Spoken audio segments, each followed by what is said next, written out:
기도드리시겠습니다. 우리에게 나오라고 말씀하여 주시는 주님, 오늘도 주님의 말씀에 힘입어 예배의 자리로 나왔습니다. 오늘도 주님의 부르심에 힘입어 사랑과 은혜의 자리로 나왔습니다. 감사합니다. 오직 주님만이 우리의 산성이시며, 오직 주님만이 우리의 방패이시며, 오직 주님만이 우리의 모든 것 되어주십니다. 우리를 위해 눈물을 흘리시는 우리 주님 예수 그리스도의 이름으로 기도합니다. 아멘. 자, 오늘은 예수님의 위로라는 말씀으로 주님의 은혜를 함께 나누도록 하시겠습니다. 여러분, 예전에 개그 콘서트라고 하는 프로그램이 있었는데 그 중에서 달인이라고 하는 코너가 있었습니다. 달인. 코미디언 김병만 씨가 주인공이 되었고 엄청 활약을 했던 코너였습니다. 근데 저는 그 달인 중에서도 정말 좋아하던 두 달인이 있었습니다. 그 두 달인은 10초도 안 돼서 끝났습니다.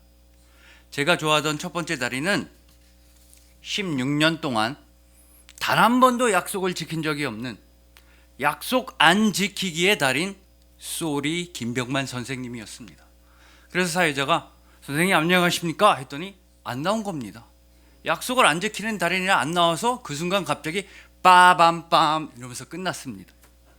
근데 제가 그보다 더 좋아하는 달인은 16년 동안 단 한마디 말씀도 하지 않으신, 무건수행만 하신 침묵의 달인, 16년 동안 무건수행을 하신 침묵의 달인 수다 김병만 선생님이었습니다. 사회자가 소개합니다. 선생님 안녕하세요 그랬더니 그 달인이 예 안녕하십니까 빡 나가. 16년 동안 무건수행했다면서 안녕하세요 했더니 안녕하십니까 나가. 이거 사기꾼 아니야 이렇게 된 겁니다. 근데 예전에 제가 그 달인이란 프로그램을 보면서 이런 생각을 한 적이 있습니다. 이 코너가 왜 이렇게 재미가 있을까, 인기가 많을까? 그건 아마도 소위 우리 사회에서 스스로 선생님이라고 하는 사람들, 소위 스스로 스승이라고 하는 사람들, 나는 아는 게 많고 나는 너희에게 줄 게 많다, 이렇게 스스로를 높이는 그런 사람들을 풍자하고 조롱해서 사람들이 좋아하는 건 아닐까라는 생각을 했었습니다. 말하자면 성경에서 바리새인 같은 사람들, 자기 자신을 혼자서 높이는 사람들에 대한 풍자가 사람들한테 인기를 끈 건 아닐까라는 생각을 했던 것입니다. 그러나 오늘 본문 말씀은 우리의 참된 스승님 예수님을 정확히 알려주고 있습니다.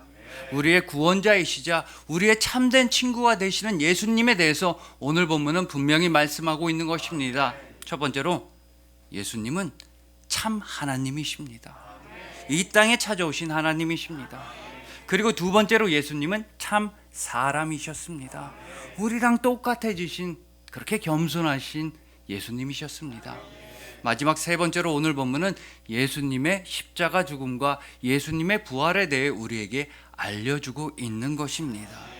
그래서 오늘은 오늘의 본문 말씀을 통해서 또한 켈러 목사님의 책의 내용을 더해서 우리 모두가 다 예수님을 더욱더 많이 알아가고, 우리 모두가 다 예수님을 더욱더 널리 알려가고, 우리 모두가 예수님을 더욱더 깊이 사랑하기를 간절히 소망해 봅니다. 오직 예수 그리스도의 이름을 통해서 영원한 생명을 얻으시고 영원한 평안을 얻으시고 영원한 사랑을 받으시는 여러분들을 주님의 이름으로 축복합니다. 자, 오늘 본문이 포함된 요한복음 11장, 잘 알고 계시겠지만 요한복음 11장의 상황에 대해서 잠시 말씀드리도록 하겠습니다. 요한복음 11장을 보면 예수님이 등장하시고 또한 3남매가 등장합니다. 나사로, 마르다, 마리아, 이렇게 3남매가 등장합니다. 근데 요한복음 11장 3절에서는 예수님께서 나사로를 사랑하셨다라고 말씀합니다. 예수님께서 이렇게 사랑하셨다라는 표현은 예수님과 그분의 가장 친밀한 제자들의 관계를 표현할 때나 사용된 말씀입니다. 그러니까 쉽게 말해서 예수님과 나사로의 가족들, 나사로와 마르다와 마리아는 거의 가족이나 다름없었다. 그 정도로 친했고 그 정도로 사랑하는 사이였다라는 뜻입니다. 근데 이렇게 예수님께서 사랑하시던 나사로가 큰 병에 걸렸습니다. 그래서 다급해진 마르다와 마리아는 예수님한테 얼른 와달라고 했습니다. 얼른 와서 우리 오빠 좀 고쳐달라고 했습니다. 그러나 예수님께서 나사로의 마을에 도착하시기 전에 나사로는 죽게 되었던 것입니다. 두 자매의 생각에는, 마르다와 마리아의 생각에는 예수님께서 너무나 늦게 오신 것입니다.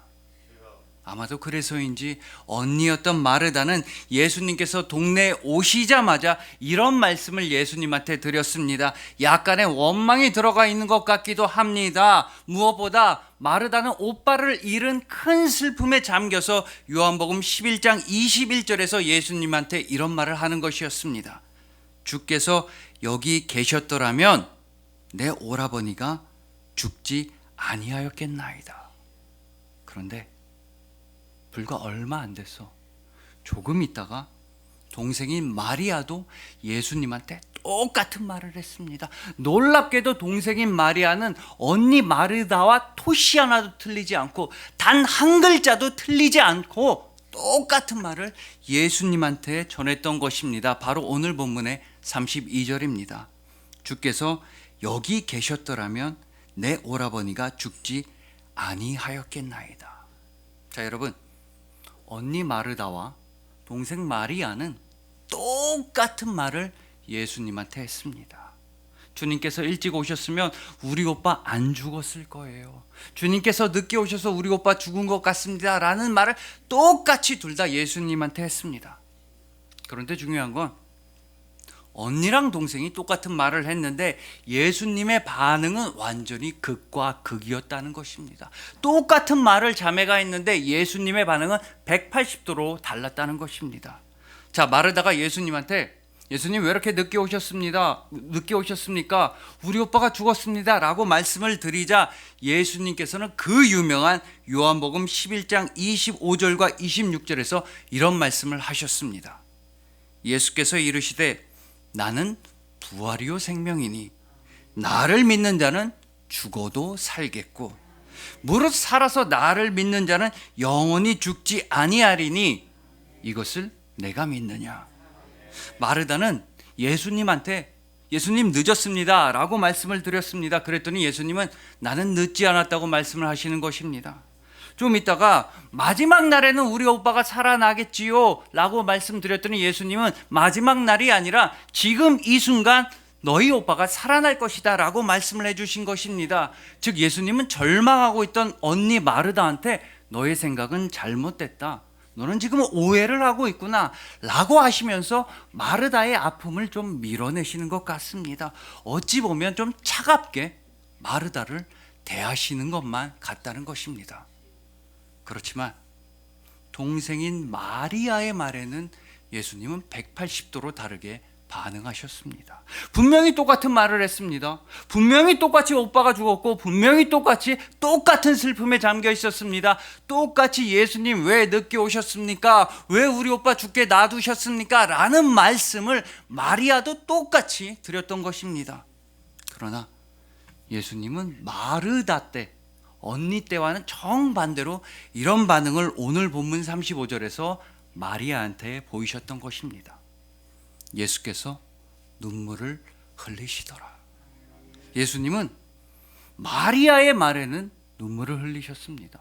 나사로의 무덤이 어디 있냐고 하시면서 마리아의 말에는 눈물을 흘리셨던 것입니다. 자, 여러분, 언니인 마르다가 왜 늦게 오셨습니까? 예수님 늦게 와서 우리 오빠가 죽었습니다 라고 물어보았을 때는 예수님은 그때는 전혀 눈물을 흘리질 않으셨습니다. 대신에 내가 부활이다, 내가 생명이다, 나를 믿기만 하면 영원히 죽지 않을 것이다 라고만 말씀해 주셨습니다.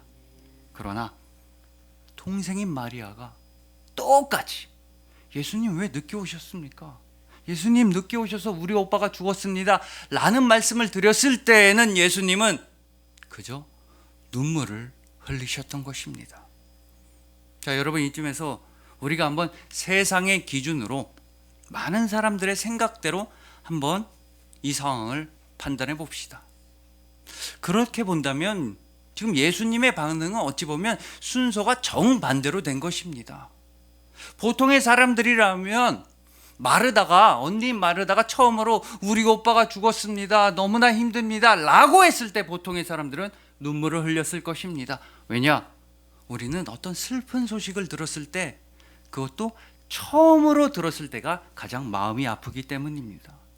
예를 들어서 우리랑 친하고 우리랑 가족인 누군가가 돌아가셨다는 소식을 처음으로 들었을 때가 우리의 마음이 가장 아프며, 그때 우리는 정신을 차릴 수가 없으며, 그때 우리는 가장 큰 슬픔에 빠지게 되기 때문입니다.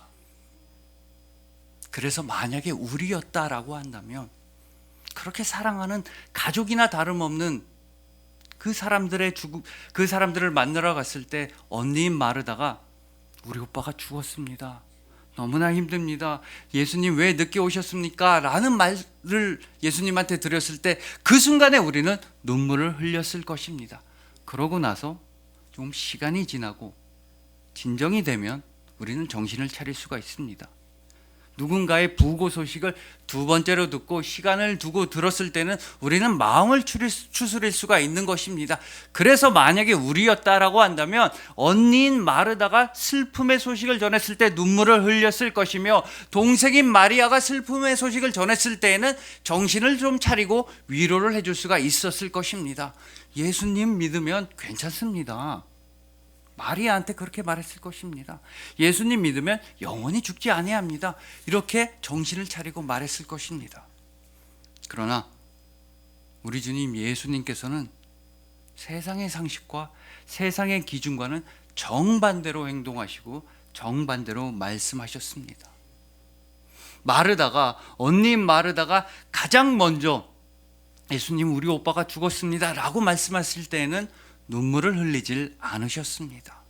대신에 가장 먼저 나는 부활이다, 나는 생명이다, 나를 믿으면 영원히 죽지 아니할 것이다 라는 말씀을 해주셨던 것입니다. 여러분, 이 순서가 중요합니다. 예수님께서 가장 먼저 무슨 말씀을 해주셨는지를 우리는 알아야 하는 것입니다. 예수님께서는 가장 먼저 나는 부활이요 나는 생명이니 나를 믿는 자는 영원히 죽지 아니하리라 라고 가장 먼저 예수님은 말씀해 주셨던 것입니다. 여러분, 예수님께서는 그러니까 가장 먼저 부활을 선포해 주시고 생명을 선포해 주셨던 것입니다. 예수님을 믿는 자들은 죽음의 권세를 이기고 영원히 살아갈 것이다 라는 영생의 말씀을 가장 먼저 해 주셨던 것입니다.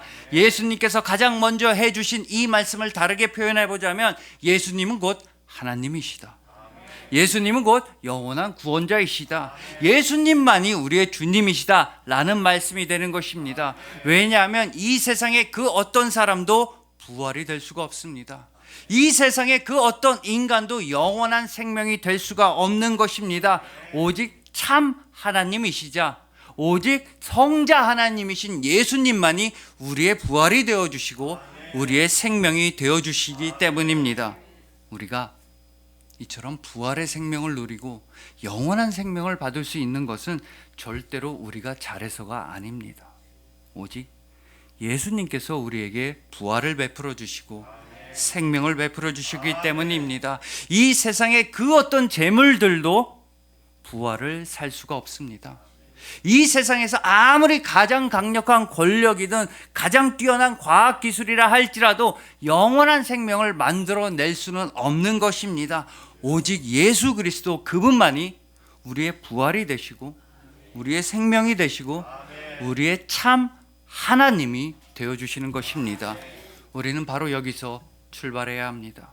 우리 그리스도인들은 예수님을 성자 하나님으로 고백하는 것으로 출발해야 하며, 우리 그리스도인들은 예수님을 영원전부터 살아계신 하나님으로 고백하는 것으로 시작해야 하며, 우리 그리스도인들은 오직 예수님만이 우리의 부활이자 생명이심을 고백하며 시작해야 하는 것입니다. 그리고 우리의 고백은 감사의 삶으로 나타나야 합니다. 우리에게 영원한 생명을 주시고 우리에게 부활의 소망을 주신 예수님을 감사하는 것으로 우리의 고백은 시작해야 하는 것입니다. 여러분, 미국 캘리포니아 대학교의 로버트 에먼슨 교수는 이런 실험, 이런 테스트를 한 적이 있습니다. 전체 학생들을 두 그룹으로 나눴습니다. 그리고 첫 번째 그룹 절반의 사람들한테는 이런 과제를 주었습니다. 지난 일주일 동안 감사했던 일, 좋았던 일, 고맙고 행복했던 일을 5가지 적어 오십시오. 그리고 나머지 사람들 절반의 그룹한테는 지난 한 주 동안 짜증났던 일, 정말 싫었던 일, 불만이 있었던 일을 5가지 적어 오십시오. 이런 과제를 내주었습니다. 이 과제는 10주 동안 지속되었습니다. 말하자면 한쪽한테는 감사일기를 써오게 한 것입니다. 그리고 나머지 절반한테는 불만일기를 써오도록 한 것입니다. 그리고 그런 식으로 과제가 진행되고 약속된 10주가 지났을 때 로버트 에머슨 교수는 전체 학생들을 대상으로 이런 설문조사를 했습니다. 당신은 당신의 삶이 행복하다고 생각합니까? 당신은 다가오는 다음 주, 한 주가 기대가 됩니까? 당신 요새 운동 얼마나 하고 있습니까? 이런 등등의 설문조사를 했습니다. 당연하게도 감사일기를 썼던 학생들이, 한 주간 동안 감사한 일을 찾았던 학생들이 당연히 더 자신의 인생이 행복하다고 적어서 제출했습니다. 다음 일주일이 훨씬 더 기대되고 뭔가 좋은 일이 생길 거라고 생각했습니다. 그리고 심지어 운동도 감사일기를 쓴 학생들이 더 많이 하고 더 건강해졌다는 것입니다. 여러분, 하물며 대학교에서 학생들을 상대로 한 실험도 이런 결과를 가져옵니다. 그런데 만약에 우리가 예수님한테 감사를 한다면, 영적인 감사일기를 쓴다면, 영적으로 매일매일 감사 기도를 한다면 그때 우리는 어떤 아름다운 결과를 맞게 되겠습니까? 우리가 예수님한테 감사할 때 그때 우리는 그리스도 예수 안에서 새로운 피조물이 되는 간증을 매일매일 할 수가 있을 것입니다. 이 땅에서도 이렇게 힘든 이 세상에서도 천국의 행복과 기쁨을 누리는 진정한 천국 시민이 될 것입니다. 그러니 부디 예수님한테 감사하시길 소망합니다. 그분은 우리가 마르다처럼, 언니 마르다처럼 절망에 빠져 있을 때 이런 처방전을 내려주셨습니다. 내가 부활이다. 그분은 우리가 마르다처럼 도저히 이겨낼 수가 없는 슬픔과 도저히 이겨낼 수가 없는 아픔에 빠져 있을 때 예수님은 우리한테 이런 해결책을 제시해 주셨던 것입니다. 내가 생명이다. 나를 믿는 자는 영원히 죽지 아니한다. 나를 믿는 자는 영원한 하늘나라에서 행복할 것이다. 이분만이, 오직 예수님만이 여러분의 하나님이시자, 여러분의 구원자이시자, 여러분의 주님 되십니다. 예수님만이 이 어렵고 힘든 세상 가운데서 예수님만이 우리의 방패가 되어주시고, 우리의 산성이 되어주시고, 우리의 생명이 되어주시고, 무엇보다 우리의 사랑이 되어주시는 것입니다. 오직 예수님의 은혜에 감사하시고, 예수님을 더욱더 깊이 사랑하시고, 예수님을 더욱더 널리 알리시는 여러분들을 주님의 이름으로 축복합니다. 여러분, 자, 이렇게 예수님께서는 부활이시자 생명이시자 엄청난 능력이 있는 분이셨습니다. 죽은 나사로를 살릴 수 있는 그런 능력이 있는 분이셨습니다. 그렇다면 만약에 우리가 예수님과 같은 능력이 있다고 감히 한번 상상을 해봅시다. 우리도 죽은 나사로를 살릴 수 있는 능력이 있는 겁니다. 그리고 우리가 죽은 나사로의 동네로 갑니다. 죽은 나사로의 장례를 치르는 초상집으로, 장례식장으로 가는 겁니다. 막상 동네에 도착해서 봤더니 모든 동네 사람들이 다 슬퍼하고 있었습니다. 나사로가 죽어서 다 슬퍼하고 있었습니다. 동생이었던 마르다, 마리아는 당연히 너무나 슬퍼하면서 울고 있었습니다. 그런데 우리한테 죽은 나사로를 살릴 수 있는 능력이 있다고 한번 상상을 해보자고 말씀드렸습니다. 그러면 여러분은 어떻게 행동하시겠습니까? 여러분들한테 그런 놀라운 능력이 있는 겁니다. 그러면 아마도 우리는 동네 사람들의 어깨를 두드려주면서, 등을 툭툭 쳐주면서 말할 것입니다. 너무나 슬퍼하지 마십시오. 이제 좋은 일이 생길 겁니다. 죽은 나사로 내가 살리겠습니다. 살아날 겁니다. 또한 슬퍼하고 눈물 흘리던 마르다와 마리아한테도 말할 것입니다. 눈물 닦으십시오. 오빠 살려주겠습니다.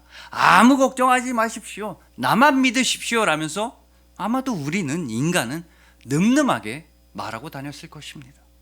왜냐? 이제 좀 있으면 죽은 나사로가 살아날 게 분명하기 때문입니다. 다른 말로 하자면 초상집은 이제 끝나고 이제부터는 잔치집이 시작되는 겁니다. 우리의 전통대로 말하자면 이제 초상집에서나 먹는 육개장은 다 갖다 버리라고 말할 것입니다. 이제 나사로가 새로 태어날 것이기 때문에, 새 생명을 얻을 것이기 때문에 생일잔치를 준비하라고 말할 것입니다. 초상집에서 먹는 육개장 말고 생일잔치에서 먹는 미역국 끓이라고 담대하게 선포할 것입니다. 그러나 예수님께서는 이번에도 우리의 예상, 세상의 상식, 세상의 기준과는 정반대로 행동하셨습니다. 모든 일을 다 하실 수 있는 예수님께서는 바로 다음과 같이 행동하셨습니다. 이제 곧 죽은 나사로를 살리실 수 있는 능력의 예수님께서는, 모든 능력의 주님께서는 오히려 다음과 같이 행동하셨던 것입니다. 오늘 본문 35절입니다. 예수께서 눈물을 흘리시더라. 예수께서 눈물을 흘리시더라. 여러분, 이것이 예수님의 마음이었습니다. 왜냐하면 예수님은 참 사람으로 이 땅에 오셨기 때문입니다. 예수님은 물론 하나님이시기도 하셨지만 예수님은 동시에 우리랑 똑같은 참 인간이 되셔서 이 땅에 오셨기 때문인 것입니다. 그래서 예수님은 눈물을 흘리셨습니다. 마음이 아프셨습니다. 비통해하시고 애통해하시고 슬퍼하시면서 눈물을 흘리시기까지 예수님은 우리와 똑같은 사람이 되어주셨던 것입니다. 여러분, 이쯤에서 정리해보자면 예수님께서 먼저 언니였던 마르다에게 해주셨던 위로, 마르다에게 해주셨던 말씀은 하늘의 위로였습니다. 하늘의 생명이자 하늘의 진리이자 하늘의 생명 선포였던 것입니다.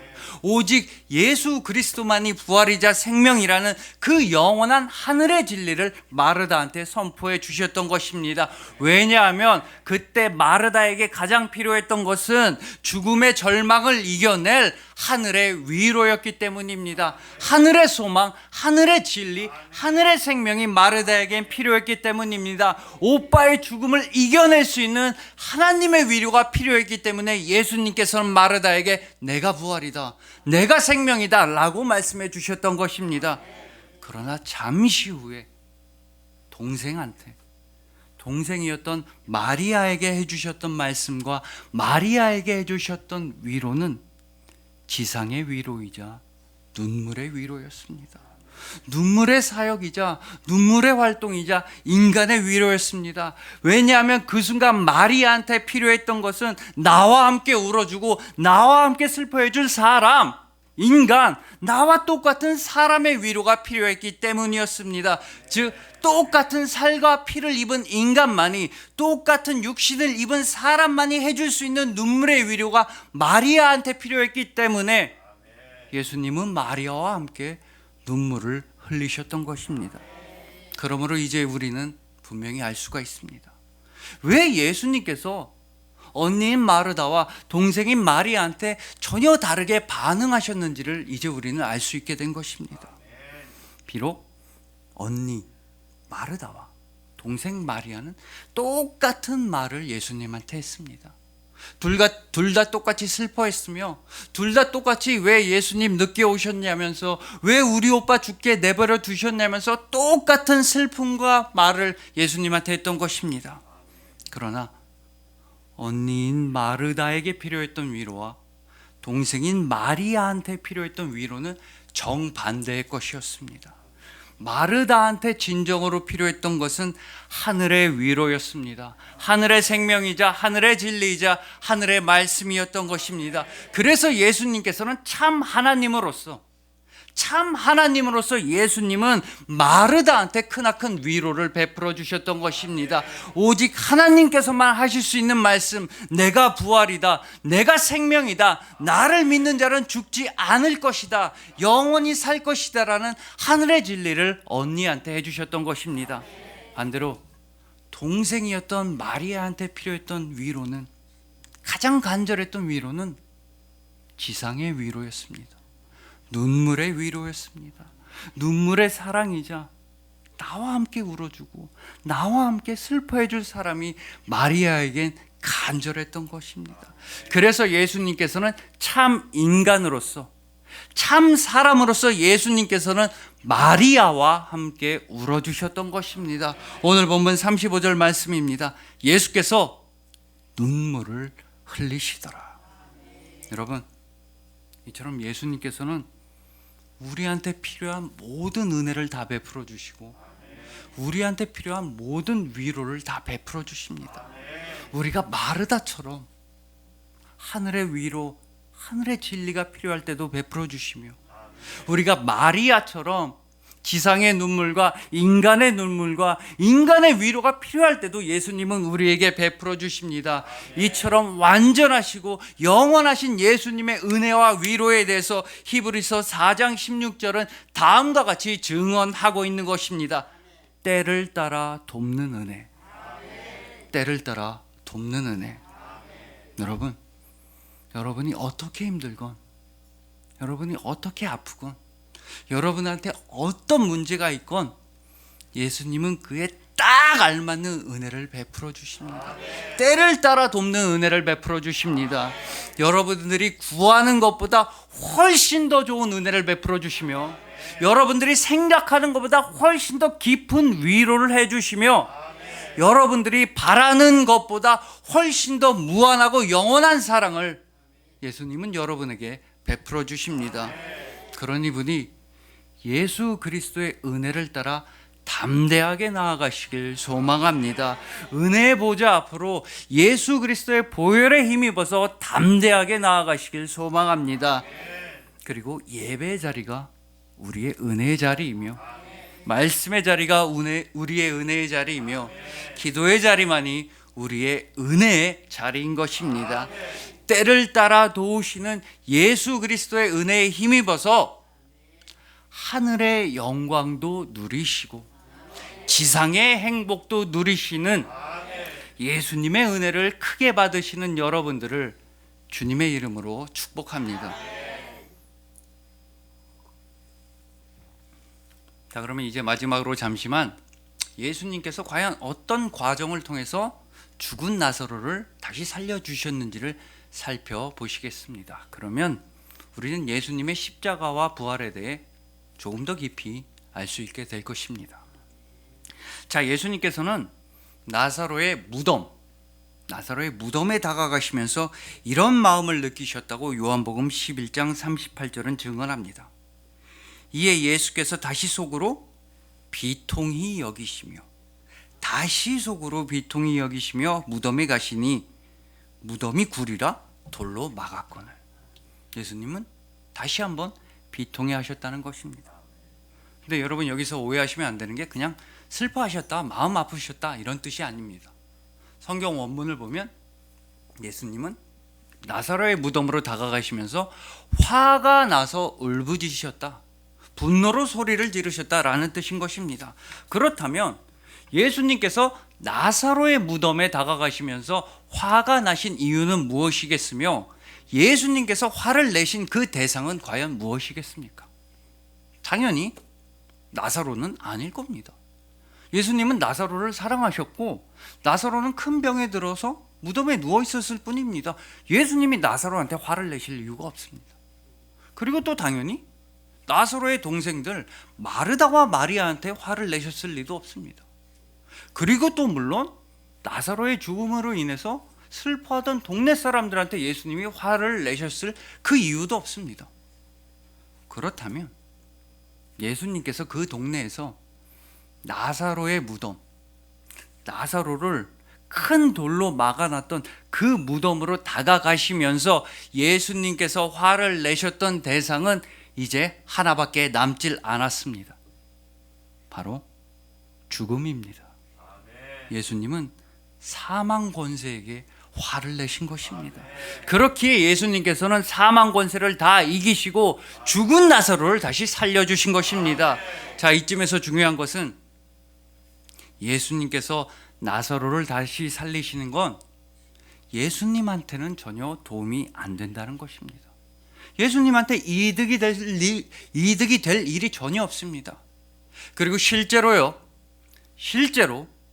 예수님께서 죽은 나사로를 다시 살리시자 그때 당시 바리새인들, 서기관들, 즉 유대의 종교 지도자들은 예수님께서 나사로를 다시 살리셨다고 예수님을 죽이기로 결의했던 것입니다.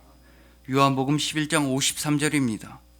이날부터는 그들이 예수를 죽이려고 모이하니라.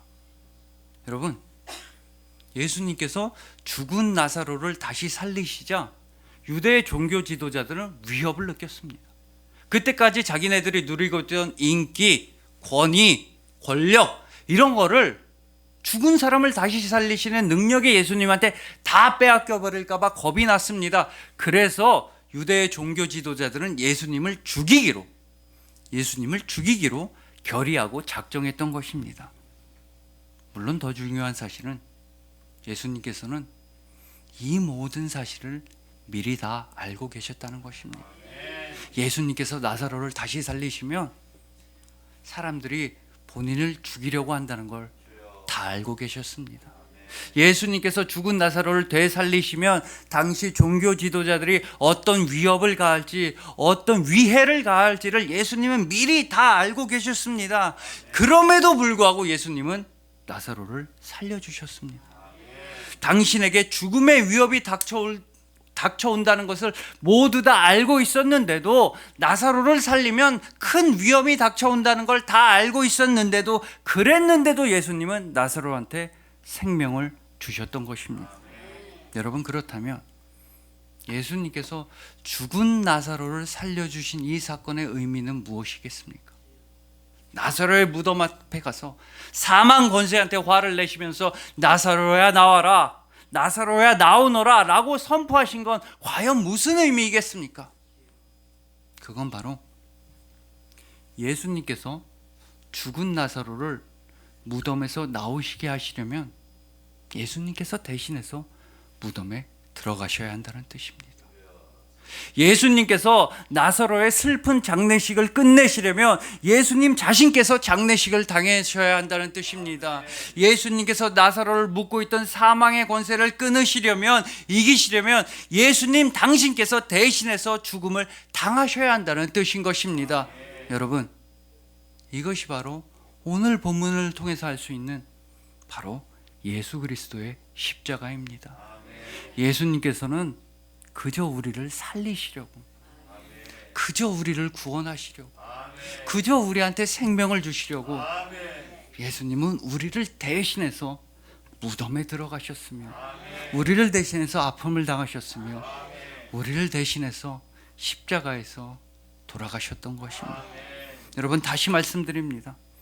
예수님께서는 나사로를 다시 살리셨을 때 닥쳐오게 될 죽음의 위협을 이미 다 알고 계셨습니다. 그럼에도 불구하고, 모든 아픔을 다 알고 계셨는데도 불구하고 예수님께서는 나사로를 살려주셨으며, 나사로를 막고 있던 죽음의 무덤 앞에 가서 예수님은 선포하여 주셨습니다.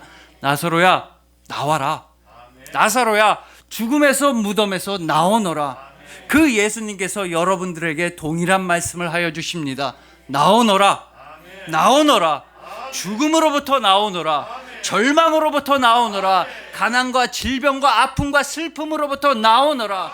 내가 너희를 대신해서 아프겠다, 내가 너희를 대신해서 고통을 당하겠다, 내가 너희를 대신해서 십자가 위에서 죽겠으니 너희는 죽음으로부터 나오너라. 내가 너희를 위해 모든 것을 다 이루겠다. 그저 나의 사랑 앞으로 나오너라. 내가 주는 하늘의 진리와 하늘의 위로 앞으로 나오너라. 내가 줄 수 있는 인간의 위로와 눈물의 위로와 지상의 위로 앞으로 나오너라. 무엇보다 부활의 빛 앞으로, 영원한 생명 앞으로 나오너라. 내가 너희를 대신해서 죽겠다. 여러분, 예수님께서는 우리를 대신해서 십자가에서 죽으셨습니다. 그러니 우리도 예수님과 함께 십자가 위로 올라가야 합니다. 예수님께서는 우리를 위해서 모든 사망 권세를 다 이기시고 죽음에서 부활하셨습니다. 그렇기 때문에 우리도 예수님과 함께 부활의 영광과 부활의 생명을 누리고 있는 것입니다. 이것이 예수 그리스도의 은혜이며 십자가와 부활이 오직 예수님만이 우리에게 주실 수 있는 위로인 것입니다. 예수님께서는 그저 여러분들을 영원히 사랑하시기 때문인 것입니다. 그리하여 예수님께서 주시는 하늘의 위로도 받으시고 예수님께서 주시는 눈물의 위로도 다 받으시는 여러분들, 때를 따라 주시는 풍성한 은혜를 입으시고 때를 따라 주시는 넘쳐나는 위로도 받으시는 여러분들, 예수 그리스도의 십자가와 함께 죽고 예수 그리스도의 부활과 함께 영원히 살아가시는 여러분들을 진심으로 사랑하고 축복합니다. 기도드리시겠습니다. 우리에게 나오라, 아멘. 나오라고 부르시는 주님, 아멘. 오직 주님의 부르심에 힘입어서 사망으로부터 나오게 되었습니다. 아멘. 오직 주님의 말씀에 힘입어서 아멘. 슬픔과 절망으로부터 영원히 나오게 되었습니다. 아멘. 참으로 감사합니다. 아멘. 우리의 모든 필요를 다 채워주시고 아멘. 우리의 소망보다 훨씬 더 아름다운 하늘의 소망으로 채워주시고 아멘. 우리의 사랑보다 훨씬 더 많은 눈물의 사랑으로 사랑하여 주시니 감사합니다. 아멘. 계속해서 사랑하여 주시고 아멘. 끊임없이 사랑하여 주시고 아멘. 영원토록 사랑하여 주시니 아멘. 감사합니다. 아멘. 우리에게 하늘의 위로를 주시고 아멘. 하늘의 생명을 주시고 아멘. 부활의 소망을 주시니 감사합니다. 아멘. 우리에게 지상의 위로를 주시고 아멘. 눈물의 위로를 주시고 아멘. 우리의 참된 친구 나와 함께 울어주시는 예수님이 되어주셔서 참으로 감사합니다. 아멘. 오직 주님만 사랑합니다. 아멘. 우리를 위해 눈물을 흘리시는 아멘. 우리 주님 예수 그리스도의 이름으로 기도합니다. 아멘. 아멘.